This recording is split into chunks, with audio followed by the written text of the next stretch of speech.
Welcome back, Dreamer! Andito na naman tayo sa panibagong vlog. And we were exploring the enchanting Coron, Palawan. Kaya tara, samahan niyo na naman kami sa travel namin. And for this video, bibigyan ko na naman kayo ng tips and hacks to explore Coron, Palawan. Maaga pa lang bumiyahin na kami pa Clark International Airport, and guys, hindi nga pala kami nag-EasyTex para makatipid.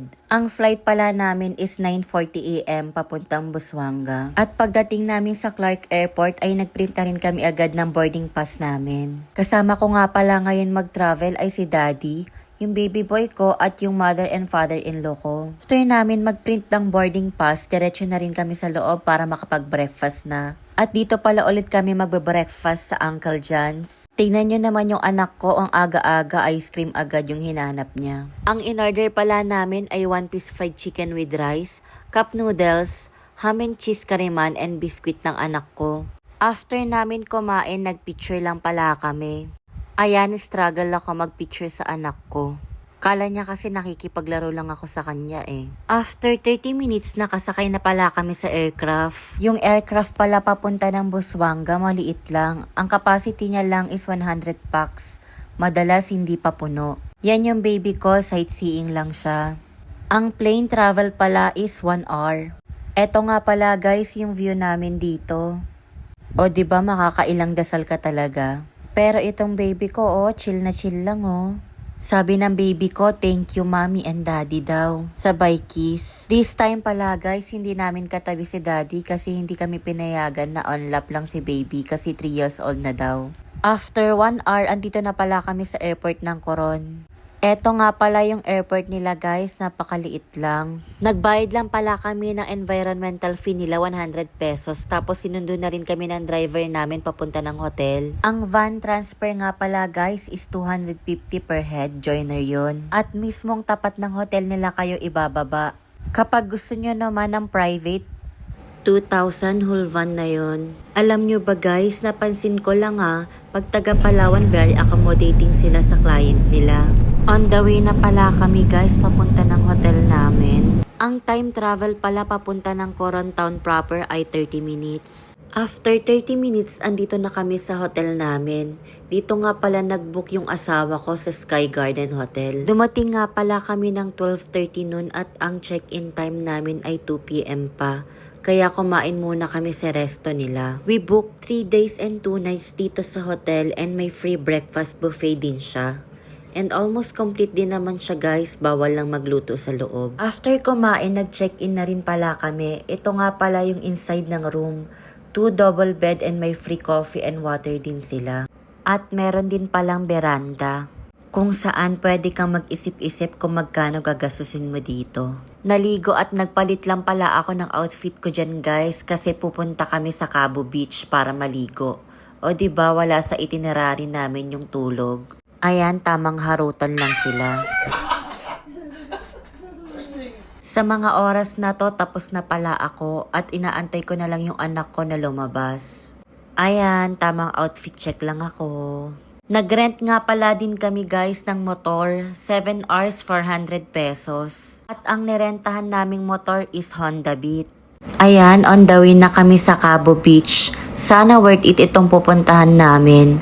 Nga pala guys, Cabo Beach ang pinakamalapit na beach dito sa Coron at ang travel time niya is 30 minutes. Pero inabot kami dito ng 1 hour kasi yung daan medyo rough road.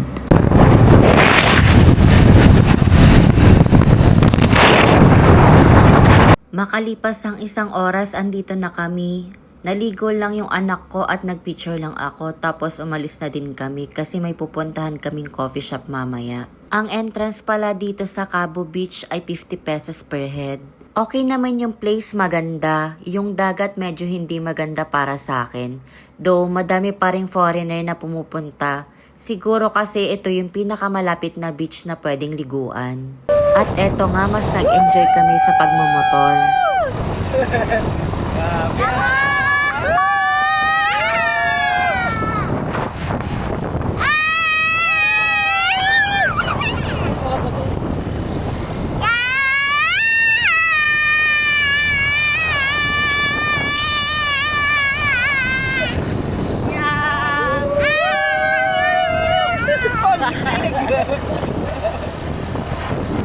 O diba ang lakas ng trip namin? Actually guys, kaya ako nagva-vlog to keep these memories. Ang saya lang ng puso ko kasi nasa-share ko din sa inyo yung mga travel diaries namin. At one thing for sure, paglaki ng anak ko makikita niya to. Kung gaano kami kasaya nung bata pa siya. Ayan, nakarating pala kami ng safe dito sa hotel. Umakyat lang pala kami sa roof deck, maliligo sana kami kaso sobrang init pa pala. At alam nyo ba yung perfect guys? Ito oh, grabe sobrang ganda ng Coron. Tanaw na tanaw mo dito yung dagat. Dito nga pala sa roof deck nila pwede kang kumain at tumambay buong magdamag.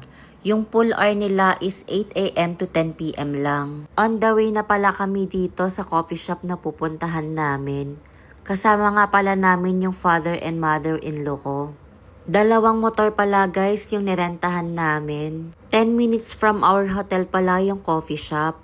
After 10 minutes, andito na pala kami. Ang name pala ng coffee shop is Dayo Cafe. Tara, pasok tayo sa loob. Guys, ang lakas maka-aura ng place nila dito. Magdala kayo ng pang-aura nyo para sa picture taking. At ayan na nga, hirap na si auntie nyo umakyat. Hagdanan pa lang, sulit na 'di ba?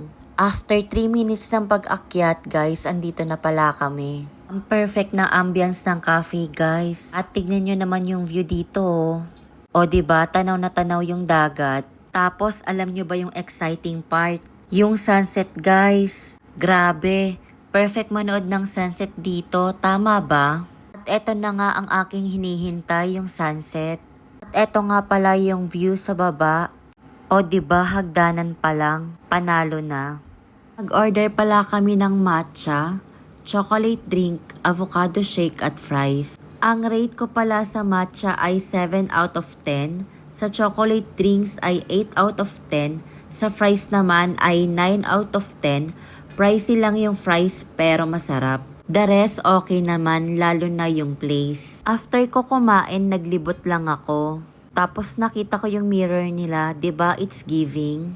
Pagtapos niyan, umuwi na rin kami. Bumili nga pala ulit kami ng merienda kasi hindi kami masyadong nabusog doon. Andito pala kami ngayon sa roof deck at dito kami kakain. After niyan, matutulog at magpapahinga lang kami. 9 PM na at kailangan ng mag-work ni Daddy. Ako naman nag-yoga lang sa gilid niya. Grabe guys, ang hirap na magbawas ng timbang. Lalo na sunod-sunod yung gala namin. Pero guys, wala akong karapatan magreklamo. Day 2 na pala namin at maaga kaming nagising kasi may island tour kami ngayon. It's 6:30 AM at kailangan na namin kumain ng breakfast buffet. Kaya ito madali ang kain lang kasi by 7:30 AM susunduin na rin kami ng service namin. Guys, sobrang daming pagkain. Matitem talaga kayo kumain ng madami. Pero ako pinigilan ko kasi para hindi ako bloated mamaya sa picture. Nasundo na pala kami dito at 5 minutes lang ang biyahe papunta ng port. Pagdating ng port, registration lang ng name at details. Eto nga pala yung view ng port nila. Sobrang daming tao kahit weekdays. Nagfi-fill up lang pala si Daddy ng form, pagkatapos niyan pupunta na rin kami sa port. After niyan, may briefing lang yung tour guide namin at kung sino yung mag-a-avail ng snorkeling gear, kayak, shoes at iba pang pwedeng gamitin for activities. Tips ko lang sa inyo guys, kung mag-island hopping kayo, magdala na kayo ng snorkeling gear at shoes nyo para hindi na kayo magra-rent kasi same lang ng presyo pag binili mo, at least sa'yo na yon. In a destination, okay? Option 2 is not ideal to do that. You know, we don't want anyone to see. Ayan, nagpapa-shoutout pala yung tour guide namin, si Sir Harvey at si Sir Roy. Napakagaling nila mag-English guys at very friendly talaga. Actually, sila yung kausap namin whole tour, tsaka yung French na lalaki. Shoutout din sa'yo, I forgot your name pero kapag napanood mo ito, lagyan mo na lang ng subtitle. At this point, nakasakay na kami sa bangka. Grabe guys, mapapalaban ka talaga ng English dito. Puro foreigner kasama namin sa tour, kaming dalawa lang yung Filipino. First island pala namin ay ang Twin Lagoon at ito ang view niya. Grabe guys, ang ganda magpicture dito while nasa bangka kayo. At nakaka-amaze din guys yung mga rock formation. First activity dito is swimming at kayak. Pero hindi kami nag-avail ng kayak kasi ante ang mahal, 1.5 for 2 packs. Kaya yan, tamang picture at swimming lang kami dyan. Pwede ditong umakyat up to 7 people. Hi guys. Napakaganda talaga ng view. Ayan o. Sobrang linaw ng tubig. Mamaya pagkatapos ko mag-video maliligo kami dito. Ayan o. Ito yung asawa ko. Hi. Rolly will take over of the... Papalipad nga pala ng drone yung asawa ko, pero guys, wag nyo siyang gayahin. Nasira yung drone niya dito kasi hinigop ng bundok. Ang sabi ng tour guide namin is limestone daw kasi at nangahatak ng signal. Kaya drone at your own risk daw talaga. Kaya yan, tamang ligo na lang kami. Next stop is Coral Sky Garden at ang activity naman doon ay snorkeling. Kaya guys, kumapit kayo sa makikita nyo sa ilalim ng dagat. O diba guys, ang gaganda ng corals? At this point, si Kuya Harvey ang may hawak ng action cam namin. And yes, siya ang nagbi-video niyan. Lagyan ko lang ng music tapos enjoyin nyo lang muna yan.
Napagod ba kayo guys? Ang third island pala namin is Beach 91.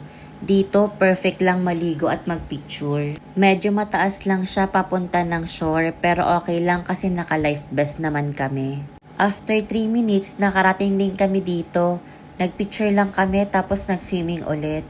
Karamihan pala na nagpupunta dito is foreigner talaga. And we're here at Beach 91. Ang next namin ay magla-lunch kami sa Baya Serena and guys, kasama siya sa package na binayaran namin via Klook. We pay 1,600 pesos for 6 islands plus free buffet lunch and light merienda. Hi, so we're here na on our 4th destination. It's Baya Serena Resort. So ayan, Baya Serena. Ayan. So dito kami magla-lunch. So yung lunch na included dun sa binook namin sa Klook is buffet style. So it's unlimited, eat all you can. So susulitin namin to kasi medyo pagod na kami and kailangan namin mag-store ng energy because we still have 3 more tourist spots to go. So ayan, so ito yung tsura niya.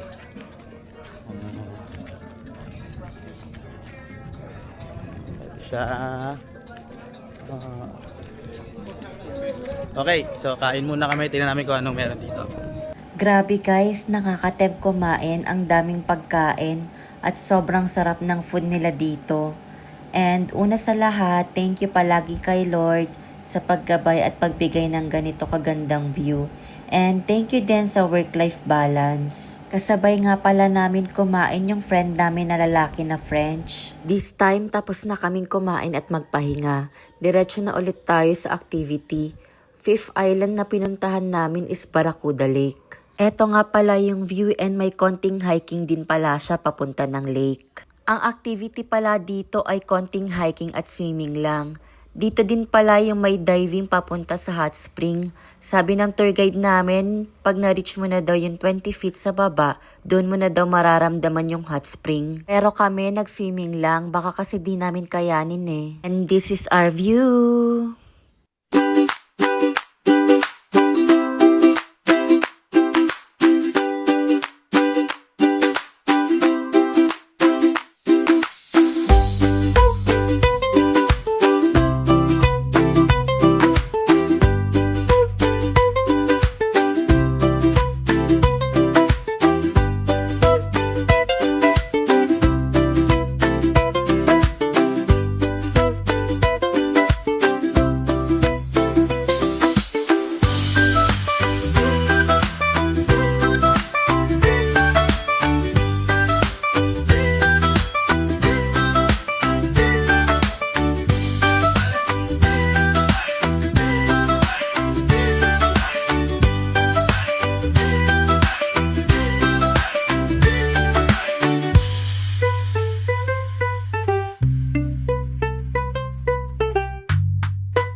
Ayan, tapos na pala kaming maligo and we stayed there at 1 hour only.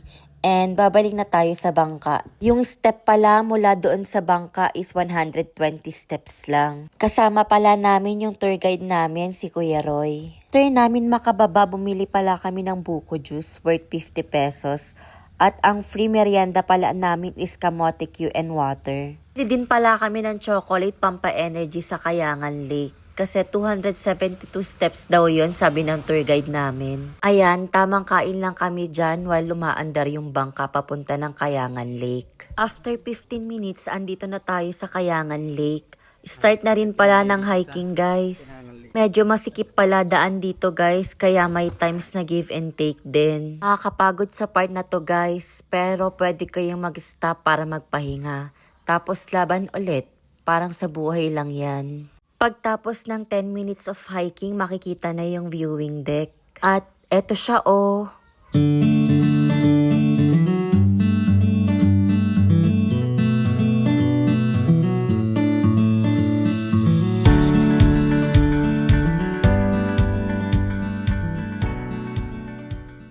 After 272 steps, andito na tayo sa Kayangan Lake, guys. Mag-e-enjoy na lang kami dito kasi ito na yung last stop destination namin. Super worth it yung tour na to, guys. Ang name niya sa Klook, Coron Island Super Ultimate Tour. Mas magandas via Klook kayong mag-tour para iwas scam. And may transpo din nakasama from your hotel to your destination. And one thing na nagustuhan ko as extrovert ay makipaghalubilo sa ibang tao. Nakabalik na pala kami sa bangka, guys, and on the way na kami papuntang port. Guys, yung port nila hindi pwedeng liguan pero sobrang lapit lang nito sa town proper, 5 minutes lang. Kaya kung gusto mong makaligo sa magandang beach is mag-island hopping ka talaga. Kinain na pala namin yung free kamote Q dyan at andito ulit kami sa roof deck ng bangka. Kaya kung ang next travel mo ay Coron, Palawan, please do watch this video para mapanood nyo ang tips and hacks ko. Like and follow na din yung FB page ko and please do like, subscribe our YouTube channel para updated kayo sa mga travel namin. Mahirit tong isa at baka magtampo. Ayan. Ito siya. Dumaan na rin pala kami dito sa malaking signage ng Coron kasi baka din na kami makapunta bukas. Dahil ang flight namin ay 8:30 AM. Binilisan lang pala namin kasi baka maiwanan kami ng service papunta ng hotel. At mamaya na rin pala kami bibili ng souvenir. Pagkadating nga namin ng hotel, naligo lang kami at bumili na rin kami ng souvenir malapit sa hotel namin. Kasama nga pala namin yung anak ko. So, yan. Ref magnet kayo sa amin. So, yun guys. Then after nito, hanap kami ng mabibilan namin for dinner. Pero iti-take out na lang namin. Then doon namin kakainin sa roof deck. Kasi maganda yung view doon. So, yun lang guys. Balikan namin kay mamaya. So, yung mga ref magnets, keychains dito. Ayan. Oh. Ayan din ang mga pagong. Ayan, meron yung mga basic na ref magnet, mga ganyan. Meron din dito yung mga ganito, yung mga dream catcher. Ayan. Tapos meron din batang makulit dito, binibenta rin to. Ayan. Ito, cute oh. You can see a turtle. Turtle siya na maliit na ref magnet. Oh. Meron din dito. Ito, hindi ko alam kung anong tawag sa mga ganito. Para siyang ano, mascara. Oh, ito ay sa mga sabongero dyan. Ayan. Ayan, tapos na kami bumili ng pampasalubong. Lalakad-lakad kami dito para maghanap ng makakain namin for dinner. By the way, this will be our last day here. And tomorrow morning na yung flight namin pabalik ng Clark. Asawa ko na pala yung pinag-video ko kasi may hawak akong batang makulit. Dito ko na pala guys sa tapusin yung vlog ko. Salamat sa panonood. Bye! See you next vlog!